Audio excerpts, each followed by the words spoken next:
Hey everybody, this is part of our full-length primetime podcast.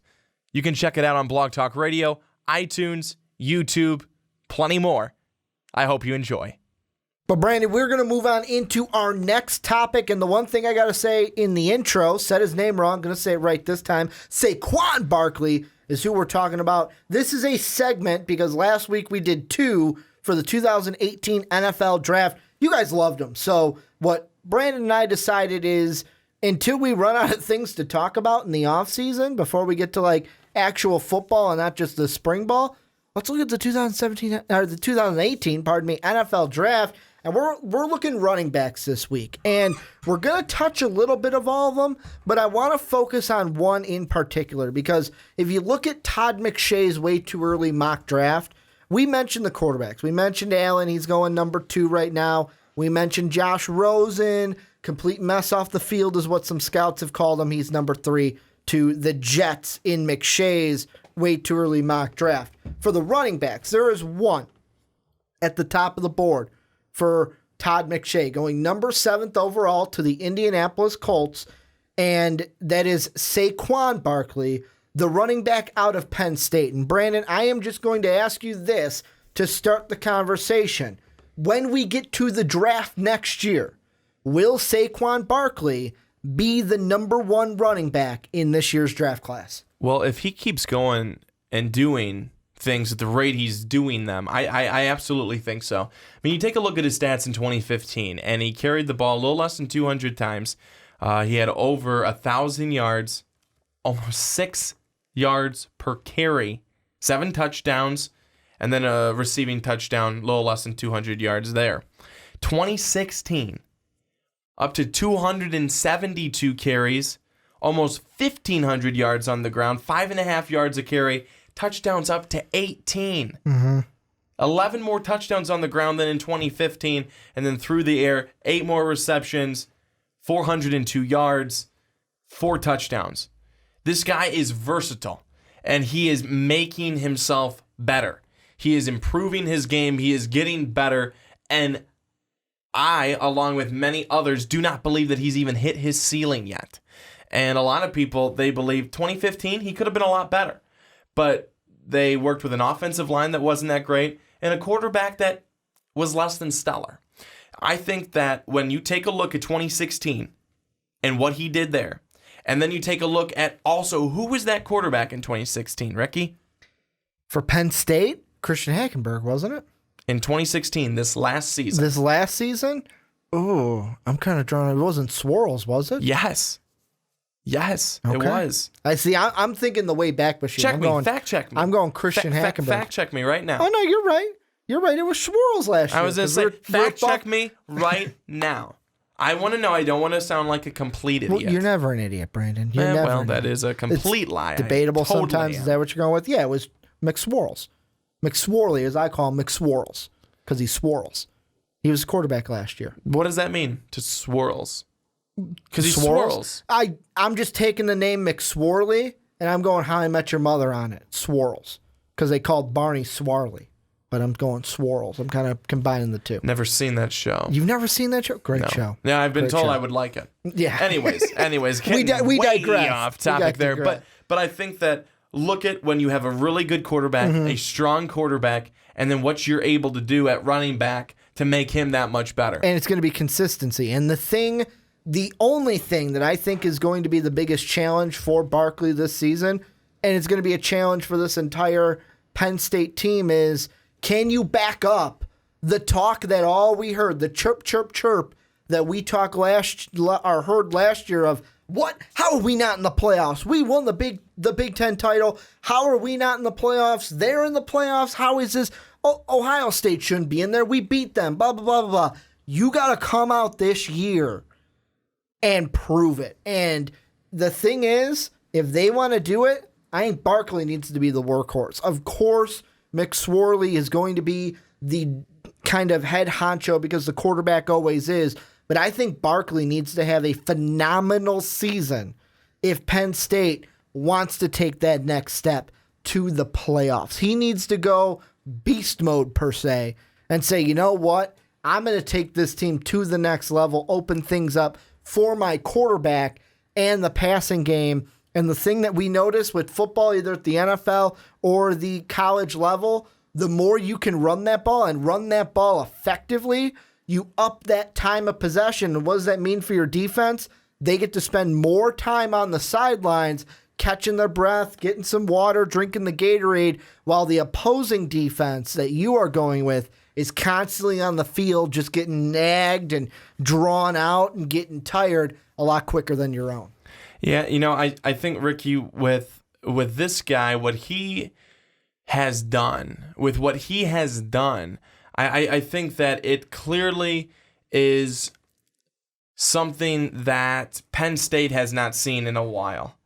And he is bringing a sense of, you can build around me.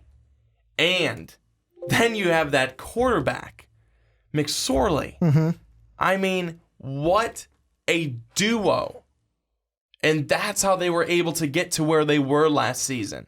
They went on that run because of both of those guys. I mean, an absolutely incredible run, and I think that they have such an opportunity to do it again this year. And I think that Saquon Barkley is going to have so much to do with that. But let's take a little bit of a look when you look at his intangibles. The fact that he can juke anybody out of their shoes. He can absolutely make a guy miss. His speed, his quickness, his strength. This guy is very, very good. Could you see this guy being a solid NFL quarterback? Probably not, but a running back. I can see this guy being because of the style that he is. These days, NFL teams want a guy who can be a little bit more than just a running back. They really enjoy a guy who can be a running back and who can also be that wide receiver as well. Teams love that. More and more teams are absolutely loving the guy who can come out and be that dual threat. And I think that I'm trying to think of the latest guy who is that dual threat. And I mean, this past year with what we saw, this past year was Christian McCaffrey. No. In the NFL, this past year in the NFL, of who we saw, running back Ohio State, cannot think of his name. Ezekiel Elliott. Thank you very much. I mean, a perfect example of a guy who can run the football very effectively, but can come out of the backfield and catch the football. And that's in year one. I think that we're seeing more and more guys like that than just a pure workhorse of ground and pound, take it right at them, and the guys who they're not going to be doing much catching. I think those days are starting to be in the past. Well, and the thing I'm looking at is I'm looking at the other running backs because Saquon Barkley, like you said, I think he's an NFL talent. If he decides to come out this year, NFL talent. And Todd McShay right now has him as his number one running back off the board. To me, though, there are some other guys in this draft class, well, potential draft class, because there's underclassmen and we don't know which underclassmen are going to declare and which are not. But I'm going to name a few, give my thoughts on some of them, and then I'm going to kind of let you react to it, Brandon. And the guys that I have pulled up, obviously two of them that you have to mention because they are also in the mock draft for Todd McShay is, first off, your boy from Alabama. Who am I talking about? Bo Scarborough. Bo Scarborough. He has him going 14th right now to the Philadelphia Eagles. That would be a nice pickup, especially an Eagle team that thought they might have gotten a Christian McCaffrey who was projected to go to him, but then the Panthers reached on him in the top 10 of the draft. And Bo Scarborough, really quickly, that's a guy, he's ground and pound. Alabama's got about three other running backs that are the ones that are going to run it and then come out of the backfield. Scarborough, he is a bruiser right at you. And the thing I'll just say about Scarborough is you look at last year's stats, because that's when he had the most of them. His first year, he only had 18 carries, but didn't break the 1,000-yard mark, only had 12 more than 800, so 812 to make it simple. Is that what it is? If you have 12 more than 800, is it 812? But he averaged 6.5 per carry. You'll take that in the NFL. If you're getting 4 or 5 a carry, I'll even take that up the middle. And he also had 11 touchdowns. I would like to see those touchdowns go up, but I do realize it's Alabama. But also, and there's no one go-to guy that it's like, yep, you're the bell cow. But also remember, he missed 2 November games with an injury. So 2 games, you get those would back. Would have added stats. Possibility there. Could have broke 1,000 yards. In the final 4 games, 63 carries, 454 yards, and 6 touchdowns. In the final 4 games of the season. And then the other one I was going to mention that I have to is Geis from LSU. He's mocked right now way too early, 27 to the Oakland Raiders, who could use him. This was before I want to say this was before the Marshawn Lynch, but even with Marshawn Lynch, that'd be a nice pickup for the Raiders. But Geis is also a guy who showed some promise while even having Leonard Fournette there, even when Leonard Fournette had to miss a couple games due to injury.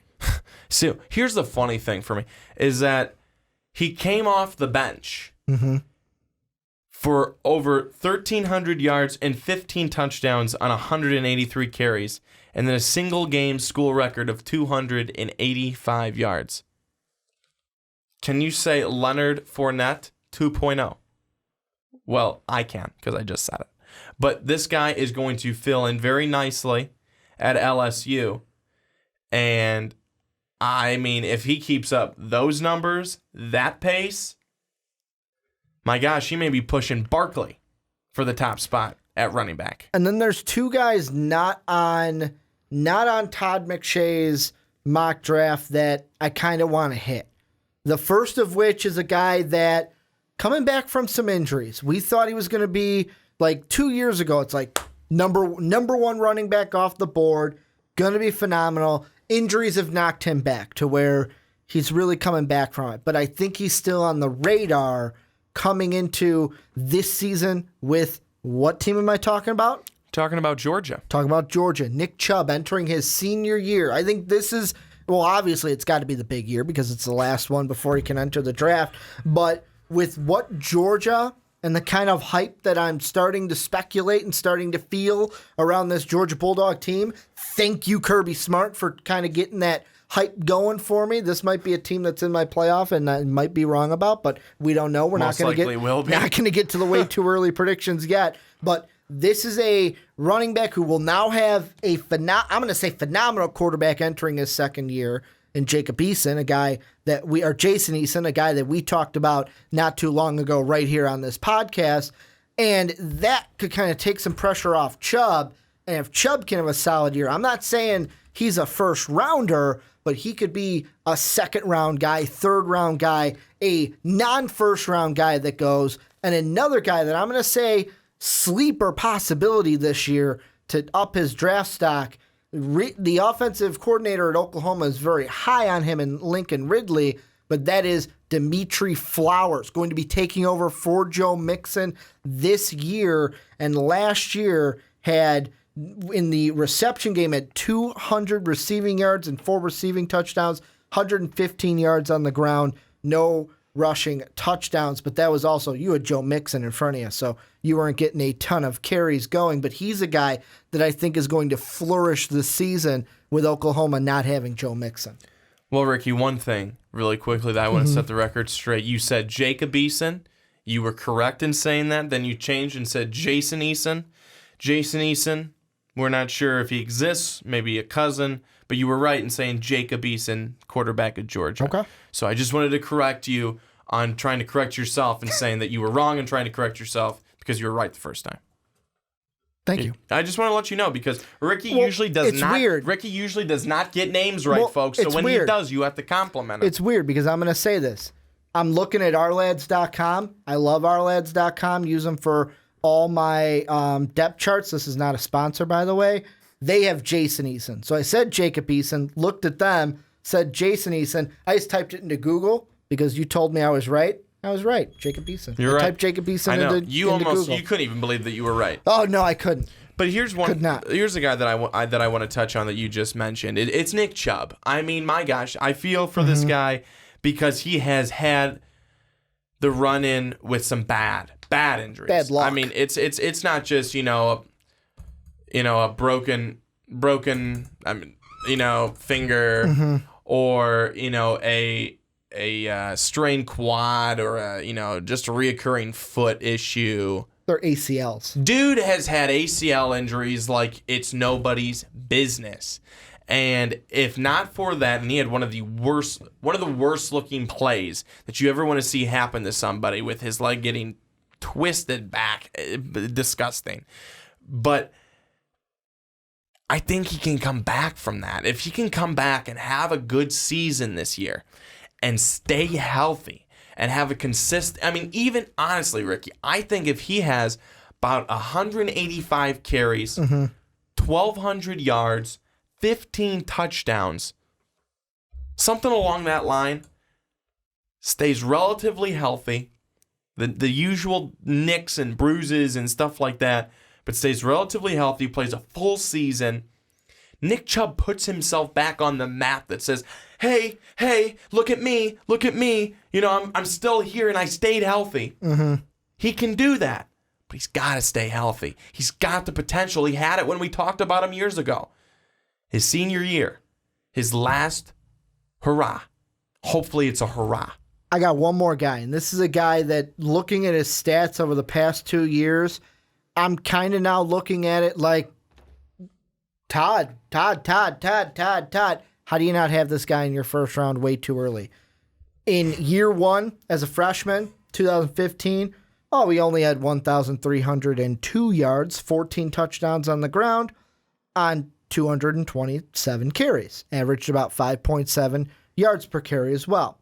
This past year, 2016, had 10 more carries, so 237, got 1,373 yards, averaged 5.8 yards per carry, just a 0.1 more than the freshman year, 10 touchdowns. So 24 total touchdowns, over 2,600 yards in his 2 seasons, and well over 400 carries. He will be a junior this year for I almost said the Wisconsin Huskies, the Washington Huskies, Sean Anderson's team, Myles Gaskin. How is he not even in the first round going in? Because he's a guy that I had to look, okay, who are some of the ones that I'm like, oh, wait, what about Myles Gaskin? This guy's a speedy back. He could also be someone kind of jockeying for position. He's a guy that I think, like Nick Chubb, I said, if he has a good year, maybe second round is where I see him because of the injuries. Myles Gaskin's a guy where it's like, hey, maybe we think about taking him in the first. Because he goes to Washington. If you'd like to ask any questions about that, you can talk to Sean Anderson. I have no comment.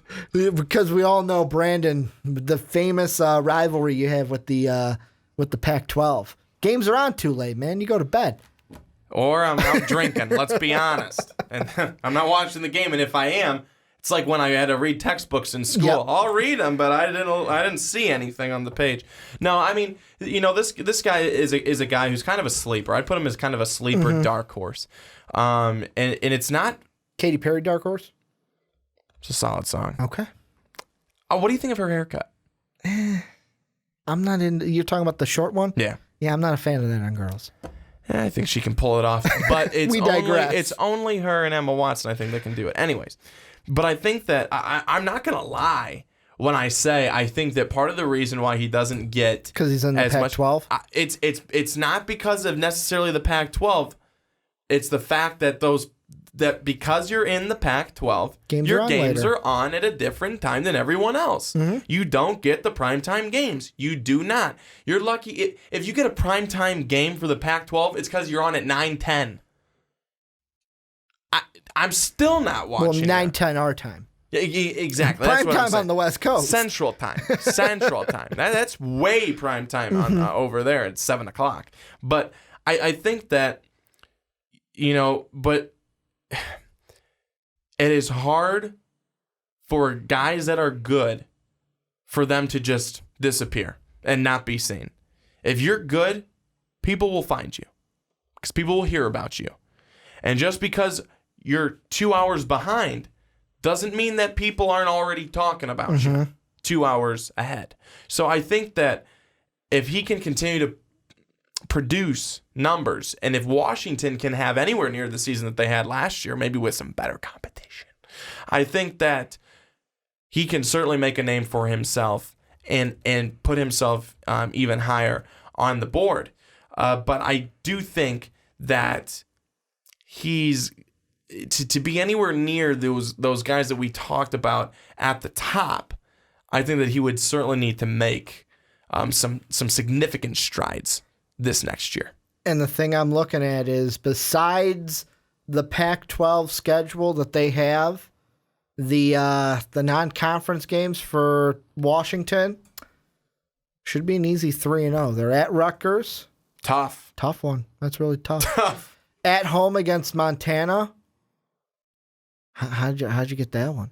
I didn't even know Montana wanted to play you. They're so tough. Didn't even know Montana had a team. And then at home against Fresno State. Do they still have Derek Carr? Is he still on that team? I don't think he's on that team anymore. That's all I know about Fresno State when it comes to football. Well, it looks like Derek Carr. Looks like they really, really bumped up their competition level for really their out of bumped it up games. in the non-conference. But this is where I'm going to turn the conversation on to you guys. And before I do that, the thing that I think might help Gaskin this season, there's a few quarterbacks in the Pac-12 that might get more of the national media attention, which, because the attention's on them, he might be able to steal some of it because he's playing some of those same guys. A Sam Darnold or maybe even a Falk. He plays them to end the season. His quarterback, he plays Josh Rosen. He also has one on his own in Jake Browning that people might look at. So maybe he can kind of, I remember watching that Gaskin guy when I went to go see Rosen when UCLA played Washington. One of those things. But next week, we're going to continue the draft conversation. Brandon and I have already discussed. We're going to talk about Falk, the quarterback from Washington State, next week. So stay tuned for that. Let us know down below. What do you guys think about the running back situation and about Saquon Barkley? Will he be the top running back when we get to the 2018 NFL Draft? Let us know down below in the comment section. Hey everybody, thanks so much for watching. I hope you enjoyed a lot of emotion. If you want more, click this video right over my left shoulder. You will certainly not regret it.